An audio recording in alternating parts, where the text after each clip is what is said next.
शरद पूर्णिमा हिंदू धर्म में एक महत्वपूर्ण तिथि है जिसे अश्विनी मास की पूर्णिमा को मनाया जाता है। शरद पूर्णिमा की रात को विशेष रूप से माता लक्ष्मी की पूजा की जाती है।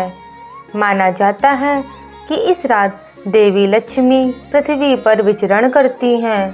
जो लोग इस दिन पूजा पाठ करते हैं उनकी सभी मनोकामनाओं को पूर्ण करती हैं। साथ में देवी लक्ष्मी पूछती हैं कि कौन जाग रहा है, इसीलिए इसे कोजागरी पूर्णिमा के नाम से भी जाना जाता है। इस दिन चंद्रमा अपने संपूर्ण रूप में होता है और उसकी किरणों में विशेष औषधीय गुण होते हैं। कहा जाता है कि इस दिन आसमान से अमृत की वर्षा होती है। इस दिन भगवान चंद्रदेव की पूजा करने का भी विशेष महत्व है। साथ में भगवान विष्णु की भी पूजा की जाती है। यह व्रत स्त्रियां संतान प्राप्ति के लिए करती हैं, साथ में अपनी संतान की खुशहाली के लिए करती हैं। चलिए वीडियो के माध्यम से सुनते हैं शरद पूर्णिमा की एक बहुत ही अच्छी पौराणिक कथा। सनातन शास्त्रों के अनुसार प्राचीन समय में एक साहूकार की 2 बेटियां थीं। दोनों धार्मिक प्रवृत्ति की थी और धर्म कर्म में विशेष रुचि रखती थी। दोनों नित्य प्रतिदिन भगवान विष्णु की पूजा करती थी, साथ में पूर्णिमा का व्रत भी रखती थी। भगवान विष्णु की कृपा से दोनों का विवाह उच्च परिवार में हुआ। इसके बाद भी दोनों पूर्णिमा का व्रत रखती थी।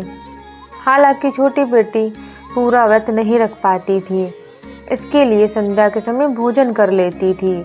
इसके चलते व्रत का पुण्य फल उसे प्राप्त नहीं हुआ। बड़ी बेटी को व्रत के पुण्य प्रताप से पुत्र रत्न की प्राप्ति हुई।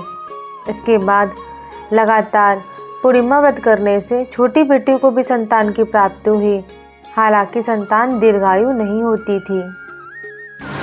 छोटी बेटी को एक बार फिर से पुत्र रत्न की प्राप्ति हुई, लेकिन वह जीवित ना बच सका। वो बैठ के रो रही थी और संताप कर रही थी। उसी समय उसकी बड़ी बहन आई और बड़ी बहन के वस्त्र को छूने से छोटी बहन का पुत्र जीवित हो उठा। यह देख छोटी बहन बेहद प्रसन्न हुई और खुशी से रोने लगी। तब बड़ी बहन ने पूर्णिमा व्रत की महिमा बताई। उस समय से छोटी बहन ने विधि पूर्वक पूर्णिमा व्रत किया, साथ ही अन्य लोगों को भी व्रत रखने की सलाह दी। तभी से पूर्णिमा तिथि पर व्रत रखा जाता है। शरद पूर्णिमा व्रत करने से कुंडली में चंद्र मजबूत होता है। कुंडली में चंद्रमा मजबूत होने से जातक को हर कार्य में सफलता मिलती है। अगर आपको शरद पूर्णिमा की कथा अच्छी लगे तो मेरे चैनल को सब्सक्राइब करिएगा और अपने फैमिली फ्रेंड के साथ शेयर करना ना भूलिएगा।